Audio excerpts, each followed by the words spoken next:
Cijenjeni gledatelji, dragi prijatelji rukometa, dobar dan i dobrodošli u prvi podcast u povijesti Hrvatskog rukometnog saveza. Zapravo, dobrodošli na 27. svjetsko rukometno prvenstvo. Svaki drugi dan javljat ćemo vam se iz ovog našeg malog improviziranog studija, dovoditi naše rukometaše, stručni stožer s njima, analizirati suparnike, utakmice koje smo upravo odigrali i sve ono što se zapravo događa na ovom velikom natjecanju. Kada jedno veliko natjecanje počinje, obično se traži najodgovornija osoba, a mi smo ovoga puta, kao što to i priliči, pozvali našeg izbornika, gospodina Linu Červara, i uz dobrodošlicu želim vam zahvaliti na vremenu koje ste odvojili za sve prijatelje rukometa u Hrvatskoj. Dobar dan svima, i u domovini i ovdje. Izborniče, 2 dana ste u Aleksandriji, kako se osjećate, kakvi su prvi dojmovi? Pa kažu da je Aleksandrija najveća knjižnica ovog starog svijeta. Dakle, nalazimo se u mjestu najnaprednije antičke civilizacije. To je Egipat. A kad dođeš ovdje, onda malo ipak zastaneš. Okolnosti po kojima se sad odvija svjetsko prvenstvo su apsolutno nove. Nikada nismo mi, a mislim i druge reprezentacije u ovakvom okruženju, u ovakvoj situaciji, u ovakvom vremenu kada ne znaš šta će biti danas, sutra, kada su u ravnopravnom položaju život i smrt, doći ovdje, neki su čak uplašili doći ovdje, a eto, naša reprezentacija je ovdje i tu smo i pokušamo se snalaziti u ovim novonastalim situacijama. Prvenstvo je otvoreno sinoć utakmicom Egipta i Čilea. Znam da ste je gledali, o tome ćemo nešto kasnije, ali za nas prvenstvo počinje sutra utakmicom s Japanom. I prije nego što se zapravo posvetimo njoj, ajmo se podsjetiti jednog vrlo važnog detalja iz povijesti hrvatskog rukometa. Danas je točno 30 godina od prve međunarodne utakmice Hrvatske u povijesti. Bilo je to upravo protiv reprezentacije Japana 14. siječnja 1991. godine. Igralo se u kutiji šibica. Mnogi ljudi ne znaju kako je završio taj rezultat. Vi se vrlo dobro sjećate jer vi ste bili uz Josipa Milkovića koji je bio službeno izbornik reprezentacije. Pa da, to je zapravo, bez obzira na rezultat, to je pobjeda Hrvatske. Dakle, 14. siječnja to je povijesni dan. To je prvi nastup naše reprezentacije i ja sam i ponosan da je bio moj igrač iz Umaga, onda sam bio i trener u Umagu. Tako da, ostaće mi to u vječnom sjećanju. To je bio dan kad se rodila nova država i nova reprezentacija koja je, eto, u to kratko vrijeme mi imamo ipak oko 30 godina života. A kad gledam, kaže povijest Egipta, da su oni počinje povijest njihove 3200 godina prije naše ere. Znači, koliko smo i mladi, a toliko smo puno tih 24 medalje osvojili. Mislim da ovaj rukomet, stvarno ova godina baš je dobro nam došla. To je bila pobjeda rukometa, suvremena pobjeda rukometa, muškog i ženskog rukometa. A šta hoćeš bolje, to je bilo top.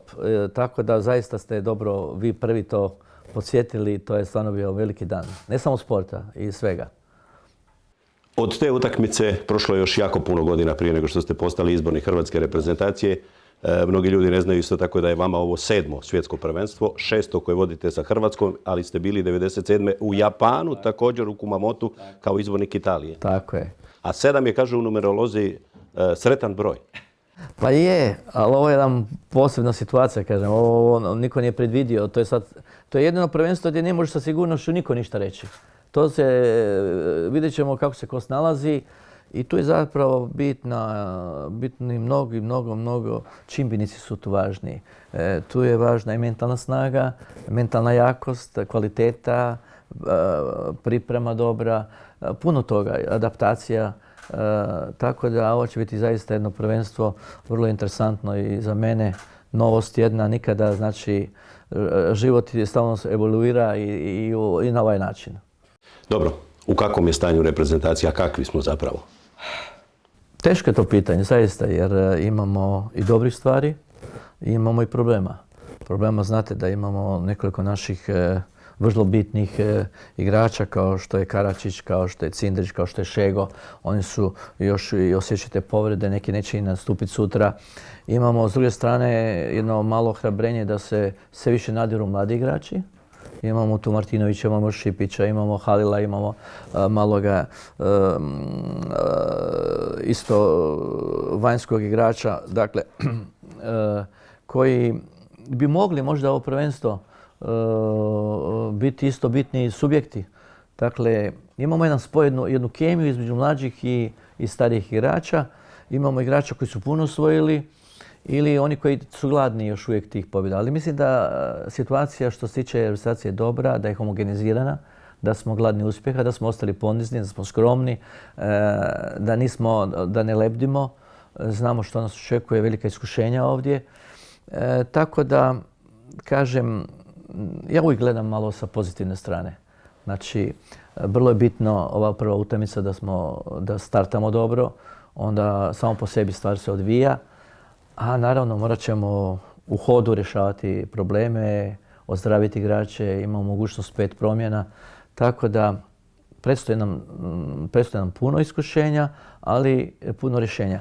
Ali ono što je vrlo bitno, što ja stalno ističem, mi moramo više biti opterećeni našim mogućnostima, a ne problemima. Tako gledamo malo sa svjetle strane. Da, pozitiva u svakom slučaju, to je ono što vuče svakoga od nas. Japan, Angola, Katar, svi će reći jedna lagana skupina, ali zapravo tu ima puno zamaka. Tako, pa nema ni govora, ne prihvaćam ja inače te neke naznake, recimo tako, možda malo sam prestrog, prepotencije. To nema, svakog protivnika treba prihvatiti ozbiljno, pristupiti ozbiljno, a nikoga se bojati. Naravno, mi moramo imati samopouzdanje, moramo vjerovati u svoju snagu, moramo vjerovati u svoje igrače i struku. Prema tome, kažem, mora biti oprez. I dobro smo analizirali Japan i tako ćemo i Angolu i Katar i sve drugo što bude eventualno se dogodilo. Recite nam konkretno o Japanu neke stvari. Znam da ste ih do najsitnijih detalja analizirali, njihove prednosti i njihove mane. Da, njihova je prednost što su, za razliku od svih drugih, vjerojatno najviše na okupu. Dagur Sigurdsson, jedan evropski prvak, je bio sa Njemačkom.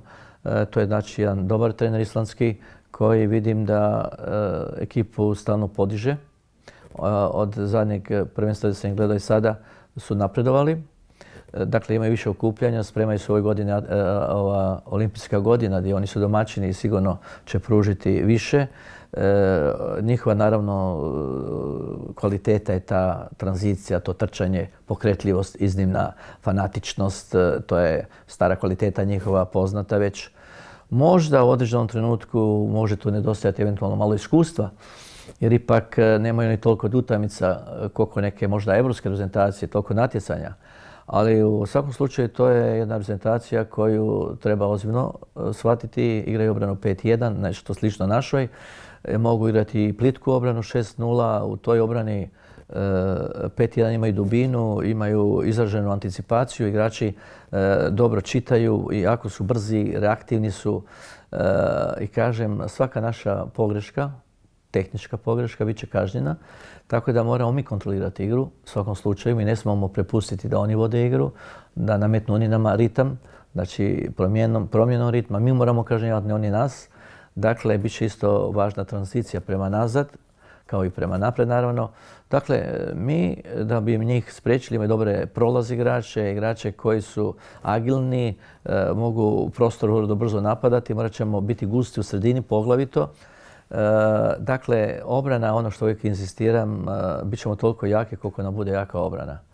Dakle, obrana sve počinje, možemo u tranziciji mini kažnjavati, to je dakako iznimno važno, ali u svakom slučaju moramo sa puno opreznosti, motivacije, koncentracije, fokus imati dobar i onda mislim da možemo, od se nada nećemo, ali da mislimo da će biti lako sa njima, pa i sa drugima neće biti lako. Ovdje vidim da su neke reprezentacije napredovale, recimo vidim Bahrein.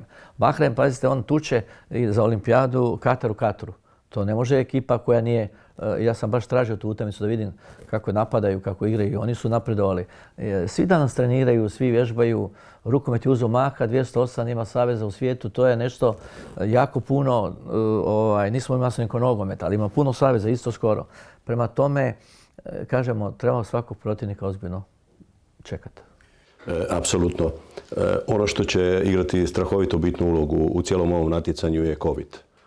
I vi ste zapravo se u ovom trenutku na neki način dovodite u jednu situaciju da morate raditi ne samo taktičko-tehničku pripremu za utakmicu, nego i jednu psihološku za momčad, jer samo jedan zaraženi u momčadi može zapravo izazvati potpuni kaos. Da vam pravo kažem, ja o sebi moram voditi brigu. Ja sam dobila taj problem sa leđima i taj disk je izašao i dobijam injekcije i izboden sam već 30 puta. A moram ostati na nogama, moram biti primjer izdržljivosti da bi to prinio na igrače. Trener mora biti na određeni način i primjer da treba ići naprijed, da nije to cviljenje.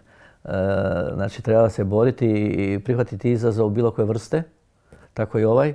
I naravno igračima isto skrenemo pažnju na taj COVID, da ne bi mala popustljivost, neću reći neodgovornost, ali malo opuštenost može dovesti do toga da možemo imati posljedicu na cijelu ekipu. Što ne bi bilo nikako dobro, posebno ta testiranja stalno se nešto mijenjaju, pa prije, pa poslije, tako da moramo biti spremni na promjene, da ne smije nas ništa iznenaditi. Dakle, dobro ste detektirali, tu će puno tih čimbenika odlučivati o učinkovitosti cijele ekipe, tima, dakle, nacionalnog. Dakle, možda to neke, kad sad govoriš sa ove razine i ove daljine Hrvatske i tu Egipta, ljudi možda to ne shvaćaju, a to je stvarno komplicirana situacija. I kažem, moramo biti jako oprezni i svi moramo biti budni. I vi ste ovdje vrlo nama važni, i mediji, svi su nam važni da svi budemo koncentrirani, da svako obavlja svoj posao onako kako najbolje može. Iz te perspektive i svih tih promjena i čuda koja se događaju oko COVID-a, može li se uopće predvidjeti netko ko je favorit, recimo, ovog svjetskog prvenstva? Dobro ste rekli, ja mislim da ne. Ja ne znam kako će se to odvijati, nisam neki baba vanga da sad znam što će se događati, ali pretpostavljam da će to biti dosta komplicirano. I jedno što je izazov neki veliki, da u drugom kontinentu, u toj zemlji faraona, piramida i pustinje prelijepe, razumijete, da tu nešto ostvari, što je onaj izazov koji ostaje u povijesti. Ovaj će prvenstvo biti u povijesti. Kao što je bio nama onaj sretan dan, nedjelja, 2004. kad smo postali olimpijski pobjednici u Ateni, u pradomovini olimpijskih igara, gdje se tamo daje maslinova grana pobjedniku. To je, ljudi su si rezali žile da bi tamo bili. Poslije su stavilo, ne znam kojih 60% je bilo sportaša, uzimali neke medikamente koji nisu bili u redu. Znači, to su povijesni trenuci. To treba biti jedan dodatni stimulans. Odličan šlagvort zapravo za kraj. Što bi vas osobno zadovoljilo? Medalja sigurno, hoćemo li o sjaju ili ćete to, kao što vi obično kažete, iz utakmice u utakmicu? Ja bih ovako dvije stvari rekao. Prvo, ne smemo se opteretiti rezultatom, igrom. Osvojit ćemo ono što budemo zaslužili i što Bog da. Najljepša moguća rečenica za kraj. Hvala lijepa. Evo, cijenjeni gledatelji, toliko dakle u ovom našem prvom javljanju iz Aleksandrije.